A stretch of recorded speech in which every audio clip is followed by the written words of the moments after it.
Урматтуу мекендештер, биз азыр Ноокат району Кулатов айылына келдик. Мына жерде Кулатов айыл өкмөтүнүн штабы ачылган экен. Бүт Кыргызстандан келген гум помощь мына жерге келип токтоп атат. Мына жерден бүт распределение болот экен. Ошого азыр кечээ биз соц тармактардан окудук. Кошуна мамлекет Казакстандан гум помощь келген экен. Ошол гум помощьту элге чагылдырып көрсөтүп бергиле. Ошол гум помощь кимдерге берилип атат, кандай распределение болуп атат деп жүрүңүздөр көрөбүз. Biz Kulatıf Aile Ökmötü'nün ergisi, Bulcak Sosadis, benim aile ökmötünün birisi. Ошо Казакстандан келген гум помощь боюнча бизге маалымат берип коюңуздарчы. Канча гум помощь келди, кайсы гум помощь именно Казакстанда?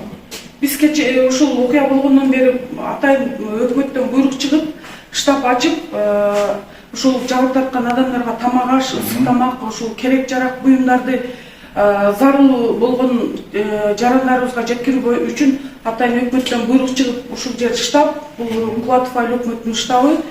Ал эми сиз сурап аткан Казакстандын гум жардамы боюнча ушул эле бир 4 каптай анан ушул бир тушонкалар келди. 4 кап кайсы? Мынабы? 4 кап. Мына урматтуу кыргыз элим. Мына ол Казакстандан келген гум помощь экен. 1, 2, 3, 4, 5, 6. 4 кап гречка. Макарон 8 кап. Тушонка 10 коробка. Мына жерде тушонка бул. Тушонка бул. Мына Казакстандан келген тушонка. Тушонка. Бул боюнча бизге Ноокат районунан дагы бир кагаз да бир келген жок. Бул Ноокат районунун кайсы бир жеринде ачылыптыр. Ал жерден накладной барбы сизде? Жок, бизге даже районунан иштекен. Буну ким алып келип берди? Ким түшүрүп берди? Бул Борбаш Кулжар айылына караган бир Борбаш айылынын бир мектебине түшүрүп коюптур ошол көчөгө. Ошол жерден биз өзүбүз алып келип алдык. Акимчилик губернаторго кайрылдыңар, мына гум помощь болгону 8 эле калып экен деп айттыңыздар. Биз өзүбүздүн өкмөт башчыбызга айттык, кагаз депутаттар менен биргеликте кагазга түшүрүп алдык ушул комиссия.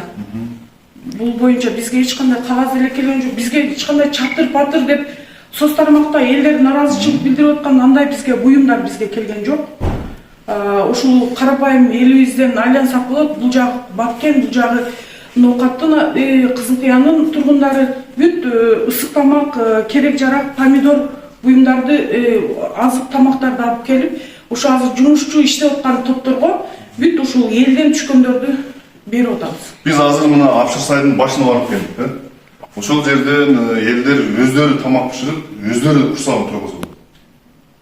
Гум помощь келген жок деп. Бирок соц тармактардан келди деп атат. Ошон үчүн биз бияка келип, ошол штабтар реально гум помощь канча келди, элибизге коомчулукка ошону чагылдырып көрсөтөлү деп келдик. Казакстандан келген ушул аз эле келди, а бирок элден айлансак болот. Чындыкты айтыш керек, эл тынымсыз койлорун союп дагы помидоруну, дыйканчылыктарын, дарбыз коон, нан, ысык нан, тамак аш бүт ташып атышат. Ушул жерден жумушчу, ыктыярчы топторго ташылып атат. Ким келип, депутаттарданбы, активисттерденби келип, ушул жерге бүт кагаз түрүндө комиссияда айлык кеңештин депутаты бар. Сабира деген эжеке соцадисибиз бар, жана башка бул жерде депутаттардан түзүлгөн комиссия бар. Аларга бүт керек жарак ошол элден түшкөндөрдү. Мына урматтуу кыргыз эли, мына көрүңүздөр. Бүгүнкү күндө мына бүгүн 5-күн болду селин. Селин жабылган 5-күн болду. Мына жерде мына канча 5-6 килограмм пияз бар экен, бир тарбуз бар экен, жарым кап картишка бар экен. Болду, ошо менен башка эч нерсе жок. Бизге элден түшкөн, карапайым элден түшкөн жардамдардын соцадисибиз тынымсыз ушул үйлөргө кыдырып берип, кабар алып азыр келишти. Сиз канча гум помощь таратып келдиңиз? Биз негизинен Кызыл Ай коомунан 28 үй бүлөгө, анан кечээ күнү сиздер менен чыктык. Калган келген эмени баягы ачып калбасын, айнып калбасын деп, жакшы иштегендерге. Жок, Казакстандык именно мына болду. Казакстан кошула эле. Болду, ошо менен башка жок. Туурабы, аны таратканда да жоксуң. Калгандарга кармап турасың. Ошол ойдон кармап турабыз. Урматтуу аким, урматтуу Ош областынын губернатору, силерден сураныч. Ким бияктан движение кылып кеттиби же жолдон төгүлүп чачылып кеткенби? Айыл өкмөт башчысы Кулатовдун силерден сураныч. Мына маселени карап коюңуздар. Гум помощь келди деп интернеттен чыгып атат, бирок мына бүгүнкү акыбал ошондой экен. Чоң рахмат.